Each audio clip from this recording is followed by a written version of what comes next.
बिस्मिल्लाहिर्रहमानिर्रहीम। अस्सलाम वालेकुम नाज़रीन, आप यूट्यूब चैनल देख रहे हैं। मैं इमरान खान हूँ। आज 9 मई 2024 है।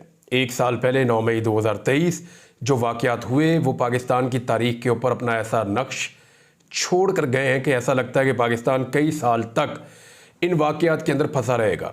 यानी सुबह से लेकर शाम तक जो कुछ भी होता रहा 9 मई को, 10 मई को, और उसके बाद जिस तरह की सूरत हाल बनी और फिर जिस तरह आज तक वो सब कुछ चल रहा है। अभी भी बहुत सारे लोग कैद हैं, कई लोग जो हैं वो मिलिट्री कस्टडी में हैं, कई लोग जो हैं वो जेलों के अंदर बंद हैं, कई लोग जो हैं वो ज़मानतों के ऊपर बाहर हैं, कई लोग जो हैं वो केसेस का सामना कर रहे हैं, और कुछ लोग ऐसे हैं जो मफरूर हैं।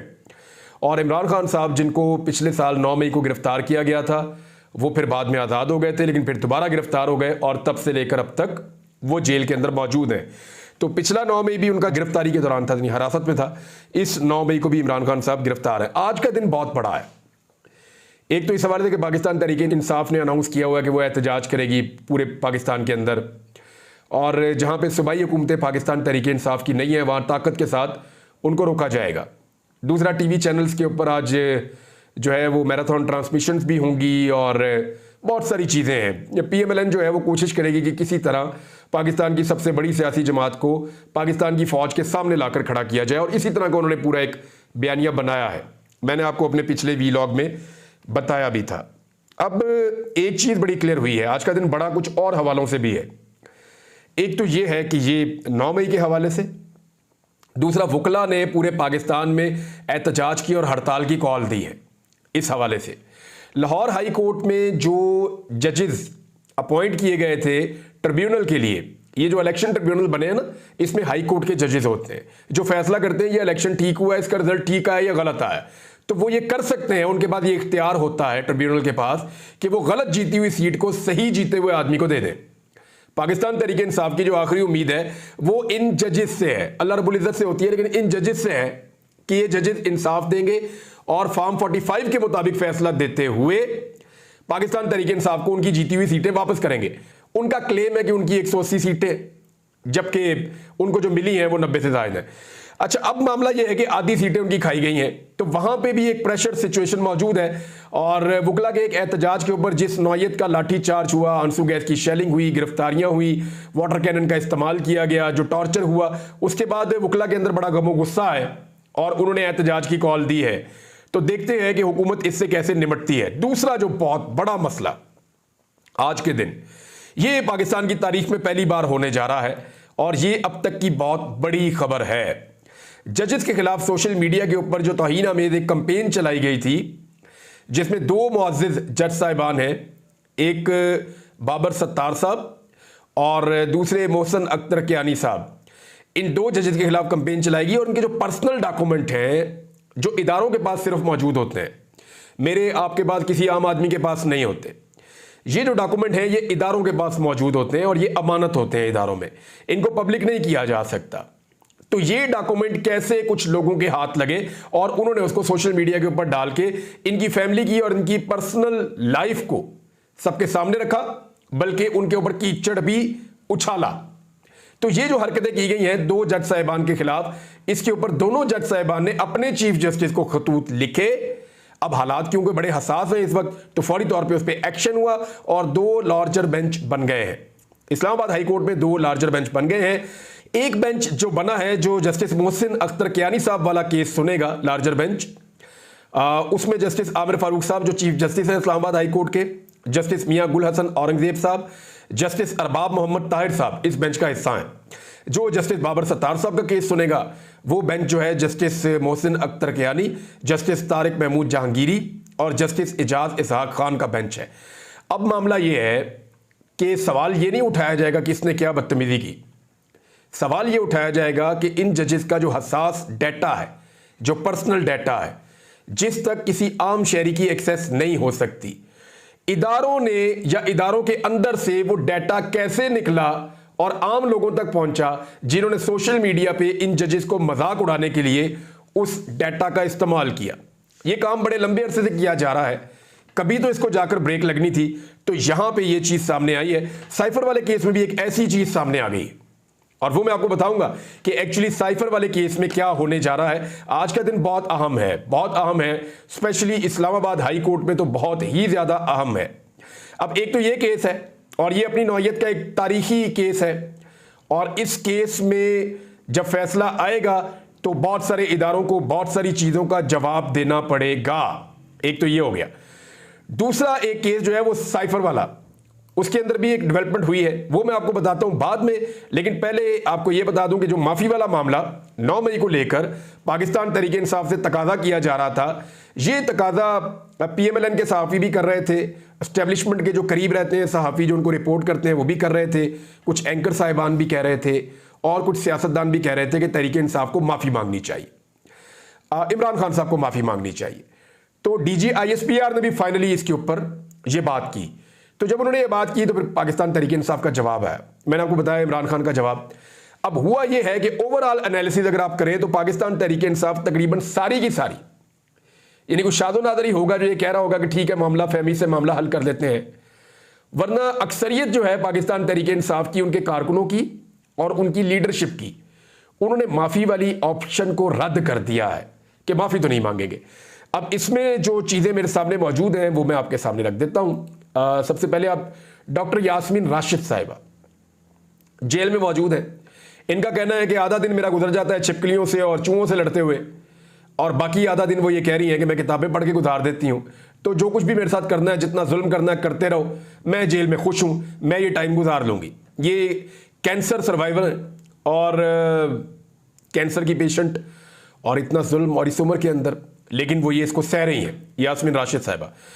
अब उन्होंने जो कहा जेल से, उनका जो पैगाम है वो ये है कि कौम से उनकी पसंद और उनका वोट छीनने वालों माफी तुम मांगो, इलेक्शन चोरी करने वालों माफी तुम मांगो, फार्म 47 पर जाली हुकूमत बनाने वालों माफी तुम मांगो, लोगों को पसंदीदा लीडर इसकी पार्टी को खत्म करने वालों माफी तुम मांगो, कीड़े वाली गंदम मंगवा कर कौम का पैसा जाया करने वालों माफी तुम मांगो, इनकी मेहनत को जाया करने वालों माफी तुम मांगो।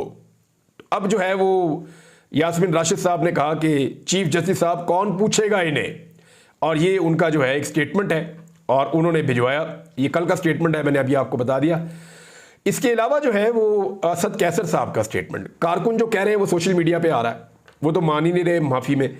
असद कैसर साहब जो कह रहे हैं, उन्होंने कहा कि अल्लाह माफ करे, माफी हम अपने बाप से नहीं मांगते, किसी और से क्या मांगेंगे, तमाम मुल्क के इदारे आइन की इज्जत करें। ये जी असद कैसर साहब का स्टेटमेंट था। और इसमें एक ना स्टेटमेंट आया जो बड़ा अजीब चीज़ हुई है, ख्वाजा आसिफ साहब ने स्टेटमेंट दिया है। इस वक्त वो वजीर दिफा है और इदारों के बिहाफ पे वो बात कर सकते हैं। ख्वाजा आसिफ का जो बयान है वो ये है कि ये जो लोग पहुंचे थे ना 9 मई को लाहौर में कोर कमांडर हाउस तक, उस हवाले से उन्होंने कहा जी वहां सिक्योरिटी गायब हो गई थी। और ख्वाजा आसिफ ने बड़ा क्लियरली कहा एक टॉक शो में बात करते हुए कि इदारे में ऐसे लोग थे जिन्होंने कोलैबोरेट किया एहतजाज करने वालों के साथ, यानी सिक्योरिटी उठाई गई, वो लोग कहां चले गए, वो कहते हैं उनके खिलाफ भी कुछ एक्शन हुआ है, यानी इदारे के अंदर। अब ख्वाजा आसिफ साहब, इससे पहले जो स्टेटमेंट था ना वो यही था, इससे पहले सूबाई हुकूमत का भी यही था, पुलिस का भी यही था, एस्टेब्लिशमेंट का भी यही था, हम यही सुनते थे बार बार, जिसमें यह कहा जाता था कि एक्चुअली इसलिए लोगों को नहीं रोका गया कि खून खराबे का खदशा था, अगर लोगों को रोका जाता तो खून बह जाता। पहला स्टेटमेंट ये था और यही हमने हमेशा सुना इसके बारे में। लेकिन पहली मरतबा ख्वाजा आसिफ साहब ने एक स्टेटमेंट को बदला है। अब वो ये कह रहे हैं कि इदारे के अंदर लोग मौजूद थे जिन्होंने एहतजाज करने वालों के साथ कोलैबोरेट किया और उनको फैसिलिटेट किया ये सारा कुछ करने के लिए, और ये सिक्योरिटी जो है वो डेलिबरेटली वहां से उठा ली गई, यानी सिक्योरिटी वहां से अज खुद हटा ली गई। शेरपा ब्रिज का उन्होंने कहा, फोर्ट्रेस वाले ब्रिज का उन्होंने कहा कि वहां पे सिक्योरिटी मौजूद नहीं थी, और ये बहुत हैरत अंगेज चीज है, हैरान करने वाली बात है। यही सवाल जब बार बार उठाया जाता था तो आज पहली दफा ख्वाजा आसिफ ने इसके ऊपर एक डिफरेंट मौकिफ लिया है, यानी इससे पहले कुछ और कहते रहे हैं, अब इसके बारे में कुछ और कह रहे हैं, और याद रखिए 1 साल गुजरने के बाद कह रहे हैं। महमूद खान अचकज़ई साहब ने एक स्टेटमेंट दिया, उन्होंने कहा कि पहले मार्शल लॉ लगाने वाले माफी मांगे, फिर 9 मई वाले भी माफी मांग लेंगे। ये इस्लामाबाद में एक सेमिनार हो रहा था, तहफ़्फ़ुज़ आईन पाकिस्तान कैसे और क्यों, उसमें उन्होंने कहा कि गैर आईनी इकदामात के खिलाफ जहाद शुरू कर दिया है और अब एक ऐसे जहाद का आगाज किया है जिसके बगैर हकीकी आज़ादी नामुमकिन है। जब तक इदारे अपनी मुतय्यन करदा हुदूद में नहीं रहेंगे उस वक्त तक मसाइल हल नहीं होंगे। अब हमें जुर्रत करके इस्लाह करनी होगी। उन्होंने कहा कि हमें अपनी हुदूद का पता है, हर डिप्टी कमिश्नर इलेक्शन कमीशन के दफ्तर में आपका बंदा क्या कर रहा है, यह गैर आईनी है, इस मुदाखलत के खिलाफ उठना जहाद है। उन्होंने कहा कि जिस दिन आइन को छेड़ने मार्शल लॉ लगाने की कोशिश की गई हमारे कारकुन सड़कों पर होंगे। इससे पहले डिक्टेटर को पार्लियामेंट से तहफ्फुज़ दिया गया, मार्शल लॉ लगाने वाले पहले माफी मांगे। ये महमूद खान अचकज़ई हैं। बैरिस्टर गौर ने कहा कि साजिशी टोला कहने वाले माफी मांगे, किसी के सर्टिफिकेट की हमें जरूरत नहीं है।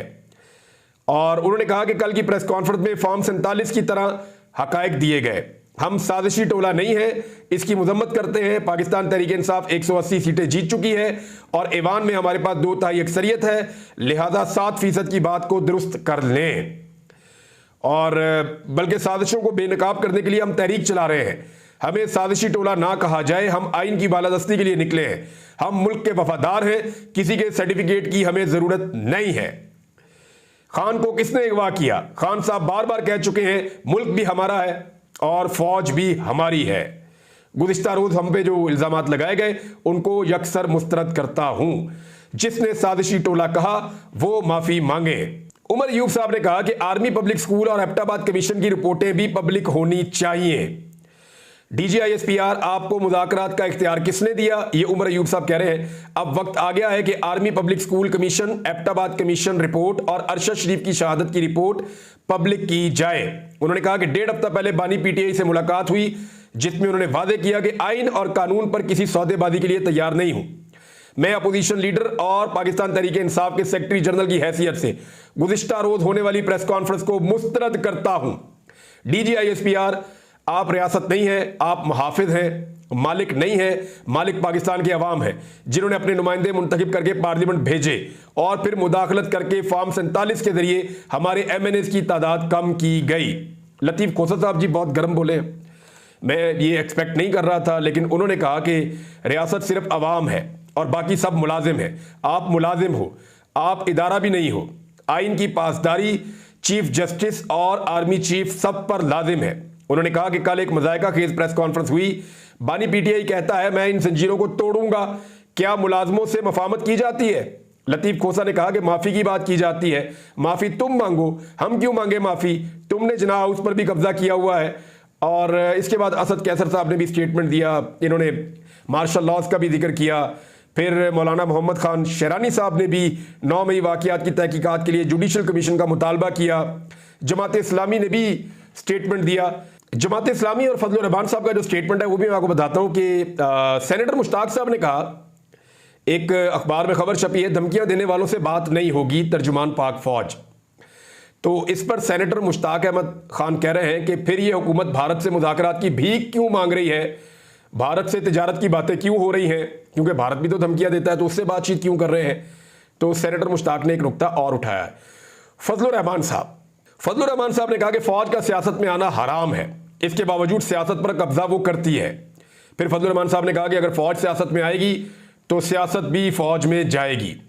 फजल रहमान साहब भी बड़े गर्म आ रहे हैं आजकल और बड़े सख्त स्टेटमेंट दे रहे हैं, वो भी इस्टेब्लिशमेंट के बारे में, और इलेक्शन में धांधली के बाद वो भी खासे दुखी दिखाई देते हैं। मुशाहिद हुसैन सैयद साहब भी मैदान में आए जी, उनका स्टेटमेंट है अमेरिका की कॉल आने से कबल कैदी नंबर 804 को रिहा कर दें।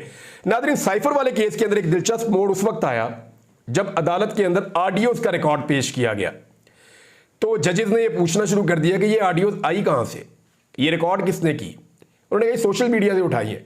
सोशल मीडिया से कहां से उठाई जी? अजहर नामी एक आदमी जो है उसने अपने सोशल मीडिया के वेरीफाइड अकाउंट पे इसको लगाया था, वहां से ये उठाई है। तो उन्होंने कहा कि एक ऐसी ऑडियो के ऊपर जो फेक भी हो सकती है, जो हो सकता है कि जाली ऑडियो हो, उसके ऊपर 10 साल सजा सुना दिया आपने उठा के साइफर के मामले पे साबिक वजीर आजम को और वजीर खारजा को। तो इस पे वकील ने कहा नहीं, हमारे पास खाली एक शहादत नहीं है, शहादतें तो वैसे एक एक करके उड़ती जा रही हैं। साइफर केस वैसे तो सिफर केस हो चुका है, लेकिन जज साहिबान ने ये जो मामला ऑडियो वाला पकड़ लिया है ना, अब वो उसके ऊपर स्टिक हो गए। उन्होंने कहा जी वो बंदा किधर है जिसने ये ऑडियो निकाली थी, वो बड़ा काम का आदमी है, इसने वजीर आजम हाउस में, वजारत खारजा में ये कैसे कर लेता है इतना इंपॉर्टेंट काम। ये किसने की ऑडियो रिकॉर्ड। अब यही इसी नौयत का एक केस चल रहा है बाबर सत्तार साहब की अदालत में।